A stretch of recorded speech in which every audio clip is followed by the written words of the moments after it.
And welcome, everyone. I'm Bill Newell from MSONewsports.com, joined by Phil Stacy, Nick Kukaroo, and Matt Williams. Greetings, everybody. And we're here. We're back this week. And I guess a great place to start was some of the current news. Friday, the MIAA met, or some of the officials from the organization met regarding guidelines for winter sports. Matt Williams, I know you were in on that Zoom call for the Salem News, and maybe you could share some information with us on hockey, basketball, just to start with.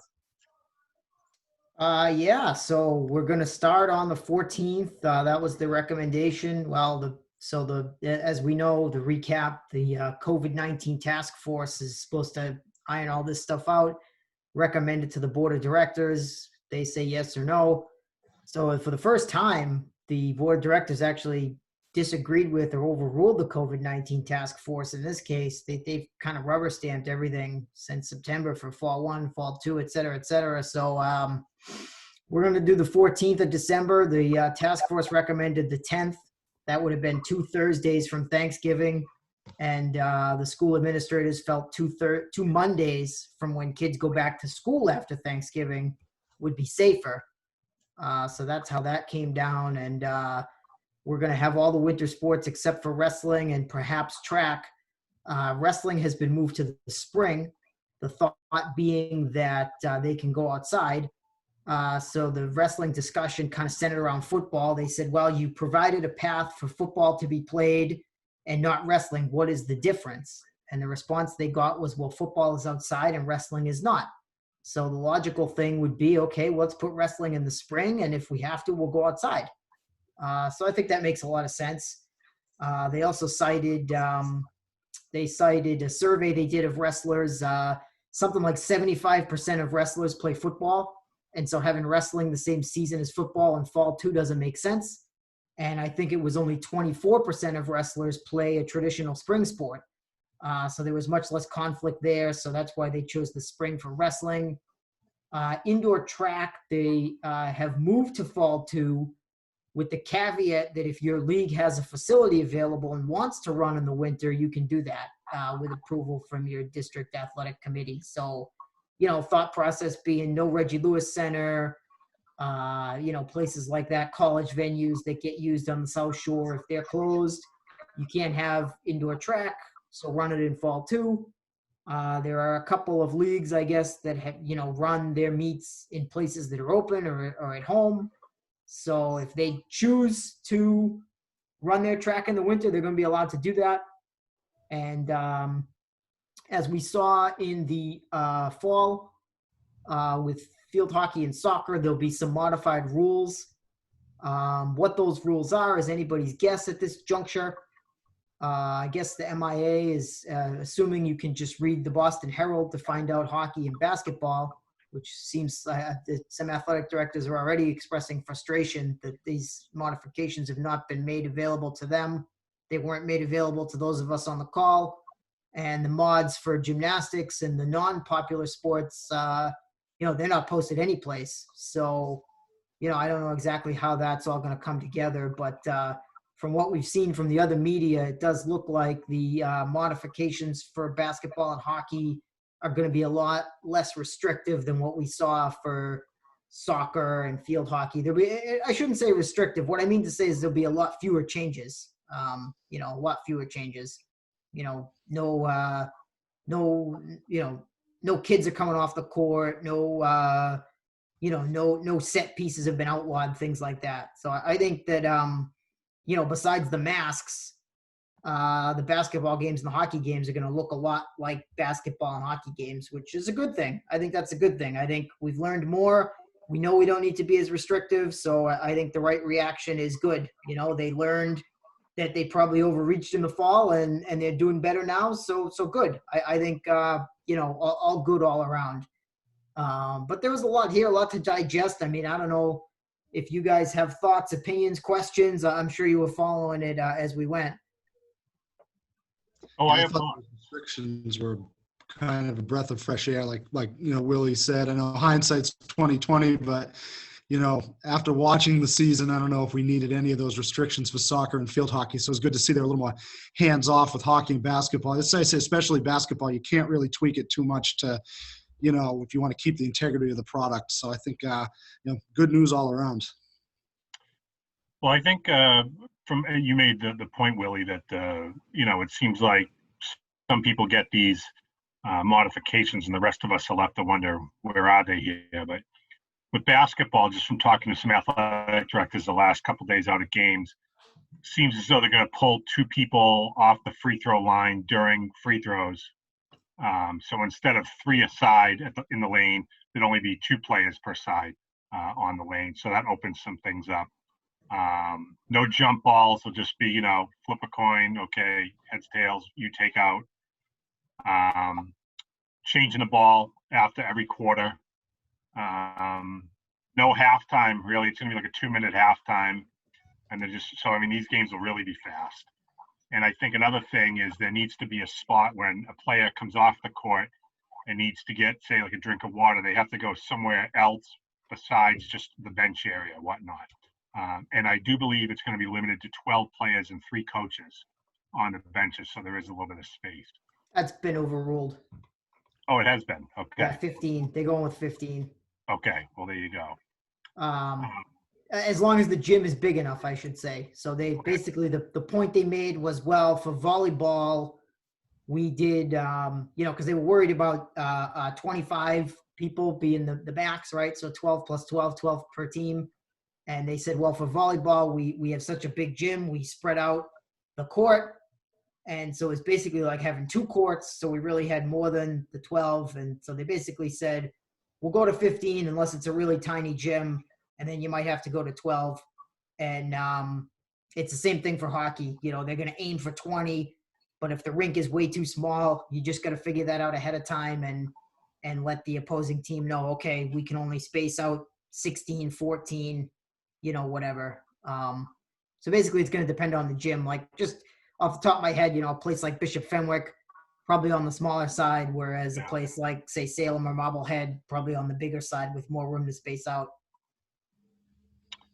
A couple of things. In fact, I got a bit of news just before we came on here today that the Northeastern Conference will not be allowing fans into any events this winter. So it will be fan-free at hockey games, basketball games, swim meets, gymnastics, if there's track, that kind of thing, which will certainly be interesting. Sports, I'm assuming that, as we've seen during the fall, a lot of these games will be live streamed, so if people do want to see them, they can.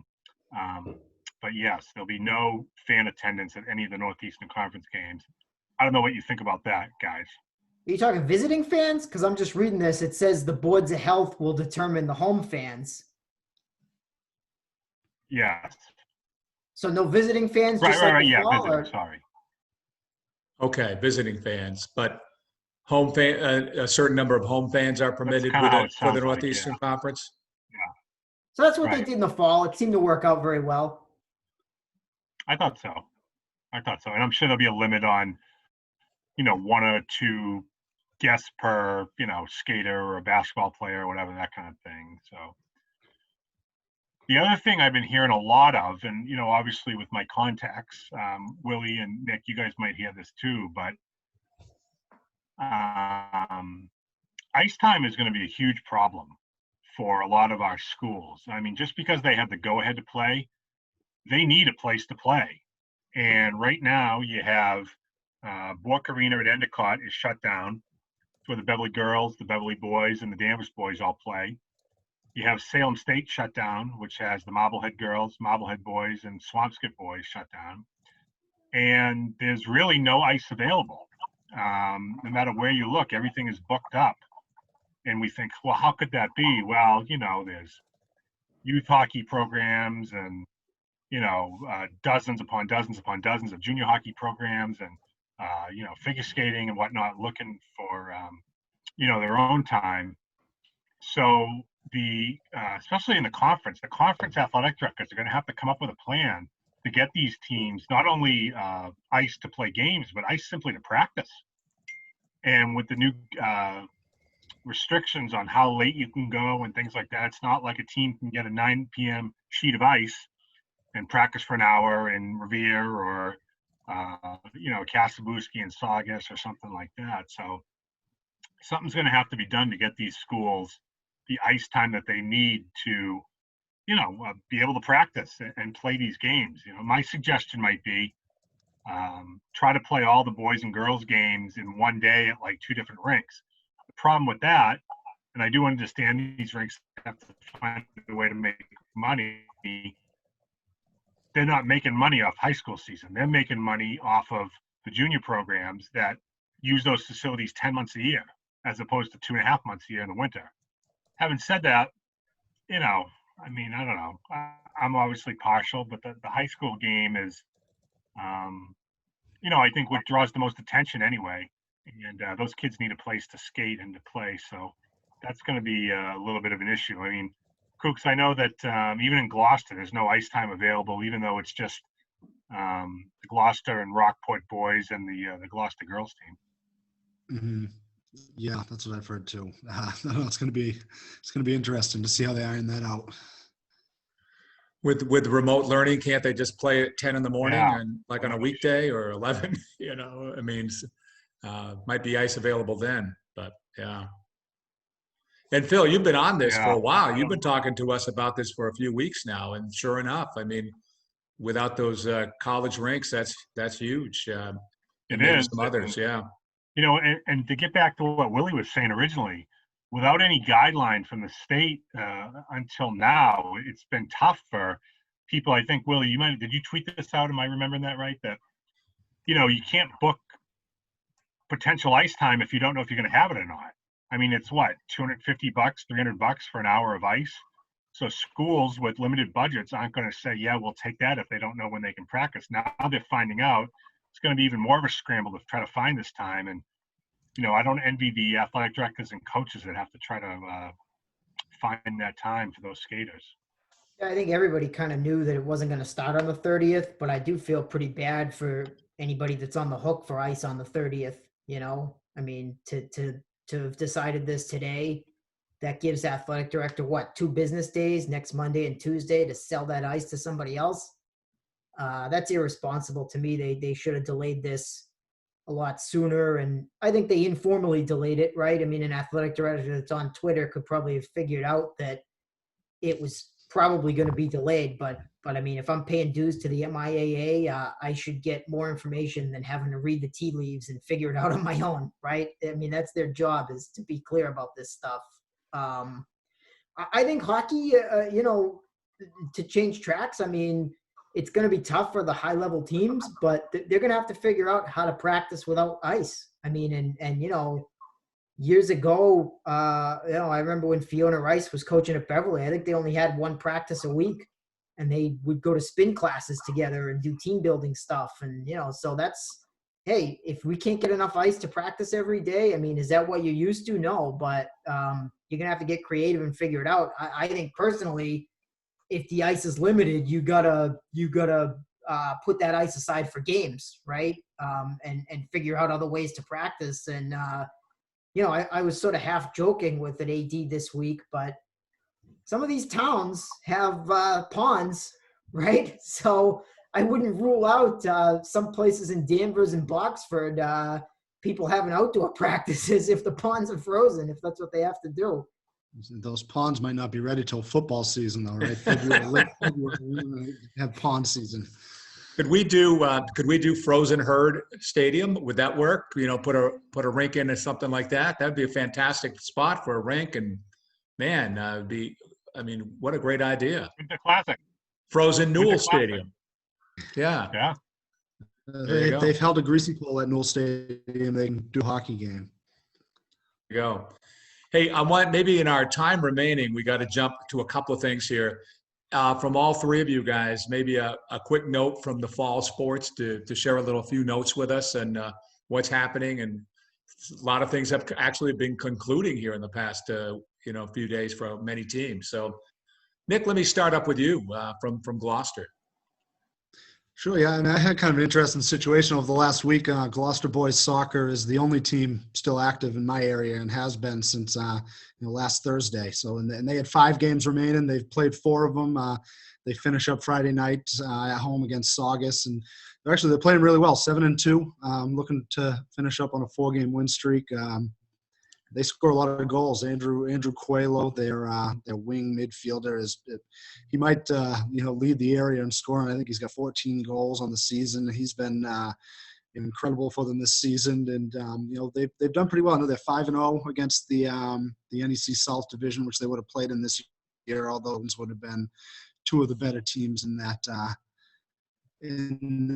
side of the AC, and they didn't end up playing. But all things have been pretty good on that end, and everybody else has already finished up. Yeah.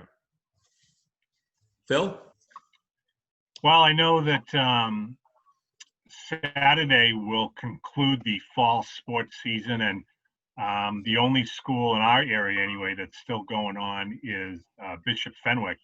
They have 3 of their teams that are playing in the Catholic Central League playoff finals. It's called the CCL Cup.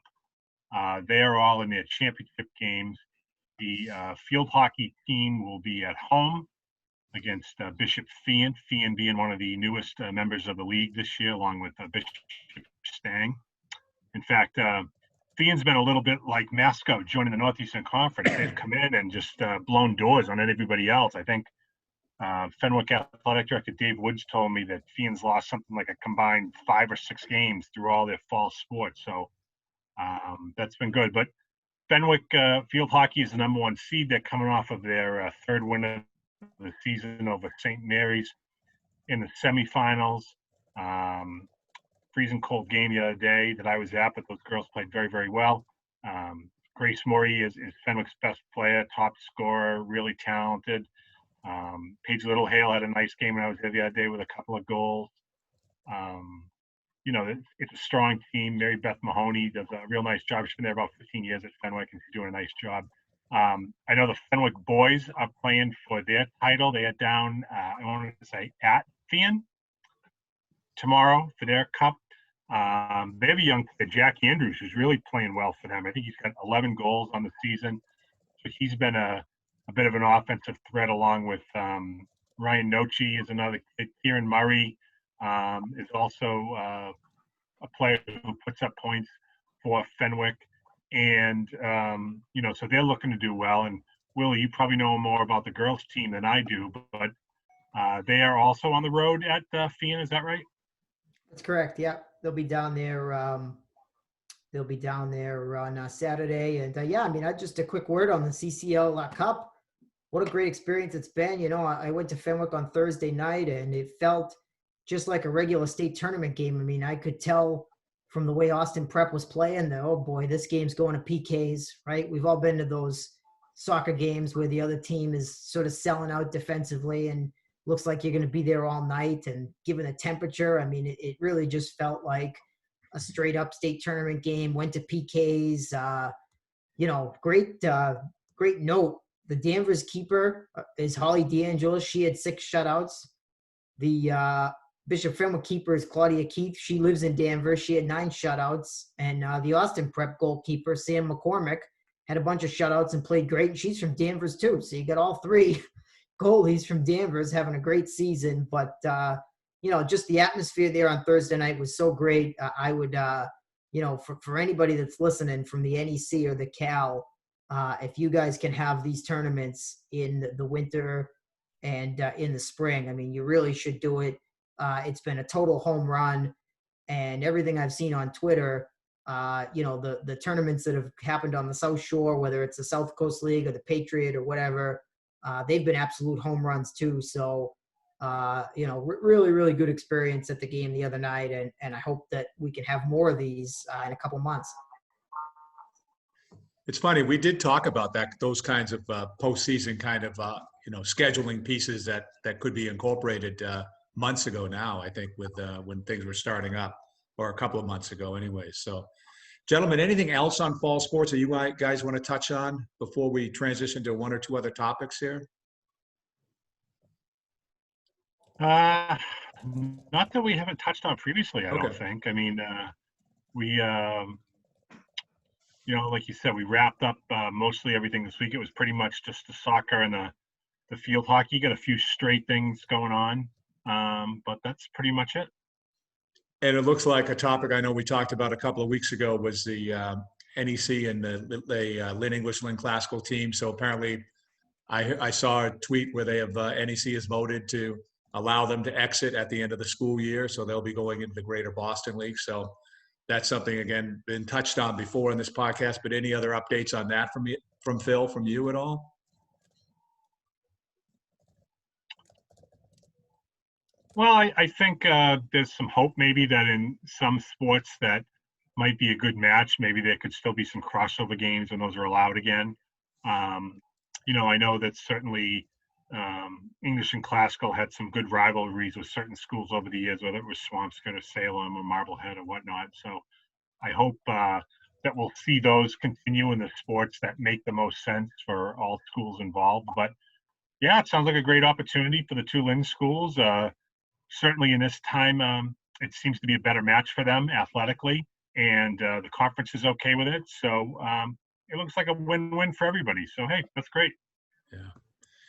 Hey, I want to touch on one last thing, and I know we sometimes have been talking every week. It seems like we do throw in a little high school football note, but it's hard to believe that this is the weekend before Thanksgiving, this weekend here, because we don't have high school football culminating with a Thanksgiving game just days away. We don't have the Bruins and Celtic seasons underway at this point, and a few games under their belts or a few weeks under their belts for pro sports and the college anticipation for basketball and hockey and so on.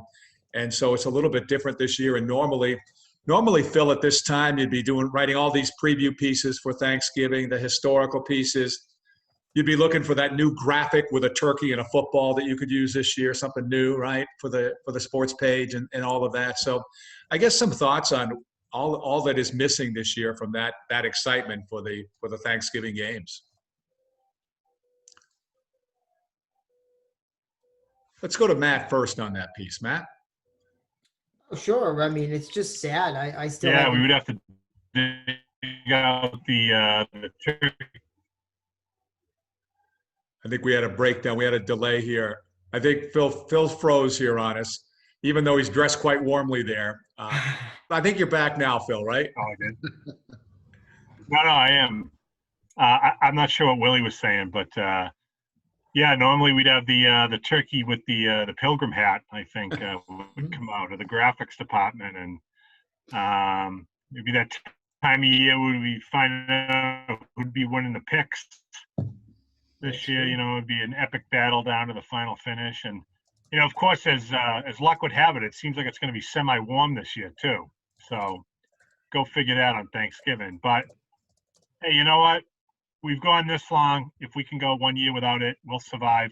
I do wonder if they'll do anything to try to simulate what a Thanksgiving would be like, assuming we have a fall 2 season. Would there be Thursday morning games the last week of the season or something like that? I don't know. I know we joked about like Easter morning games or something, but yeah. I'm not sure how that'll be, but it'll be strange not getting up and ready to go to a game on Thanksgiving. That's for sure. Yeah. I know it's an exciting time of year this coming week with the the kids have the 2.5 days of school. They get out early on Wednesday. Then you got Thanksgiving Day, and there's a lot of it, pep rallies, different things like that. A lot of excitement the week leading up to the Thanksgiving game from school to school. But and it brings obviously brings a lot of things together. The non-traditional sports fan, the historical piece to it from remembering past Thanksgiving games and so on, and of course, how that relates or doesn't relate really to the current year, which of course we're not having games this year. But Nick, some thoughts from you on that missing piece this year?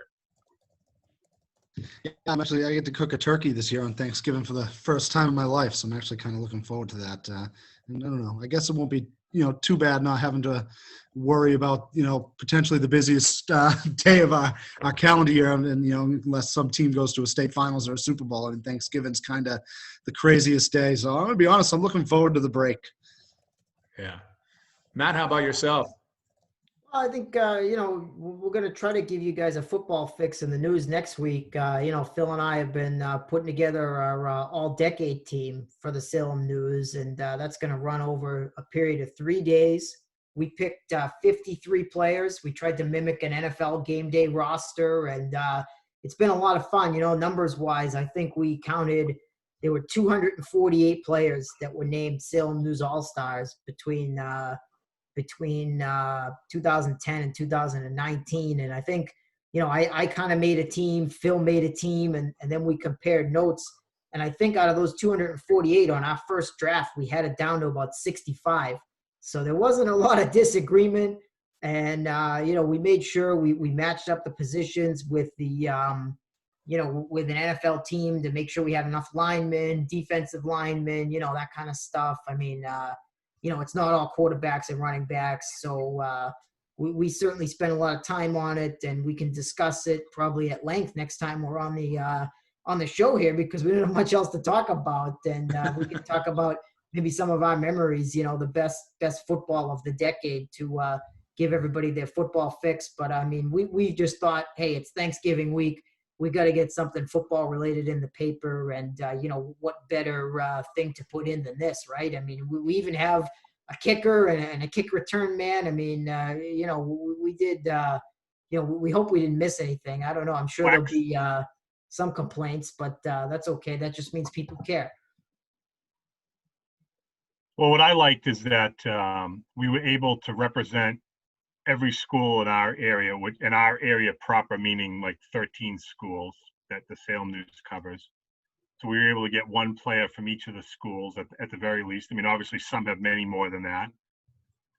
But one of the fun parts for Willie and I, if I can speak for him as well, is that you go back and you remember some of the players from the beginning of the decade, and it's like, wow, I forgot that like he put up these numbers, or that he was that much of a beast on defense, or things like that, and it brings it all back to you. But I think I do want to say, Willie did yeoman's work doing a lot of the legwork, tracking down all the all-stars, putting everything together. Picking the team, I think, was fairly simple. As he said, we were pretty close right off the bat, and we kind of hammered it down from there and squeezed a few guys into certain slots and things like that. But pretty happy with the way it turned out, our 53-man team, and I think our readers will like it too. If nothing else, like he said, it'll be a nice talking point over the holiday. I've been thinking about how much football has changed in the last 10 years. I mean, in 2010, was Manning Bowl the only field that had turf? And now I think every field in the conference has turf except for Beverly. I think in 2000, Saugus has got the new turf ready to open. Oh, right. Yeah. That's right. That's right. Although Masconomet is now in, so that's grass too. But so one grass in, one grass out. But I mean, that's such a huge change. In 2010, Swampscott was the only full-time spread team, right? Even Marblehead hadn't changed over yet, and now I think every team in the area has at least one spread package. So just really, I mean, it's only been 10 years. It feels like 2010 was yesterday, but lots changed in the game, I think. Well, I noticed our time is just about up. So, Phil, I guess you do have to break out the turkey and the football graphic again and the Pilgrim hat again this year. So my mistake. So we'll be looking for that 2020 version coming up on Monday. Yeah. All right. We're happy to stuff your birds however we can.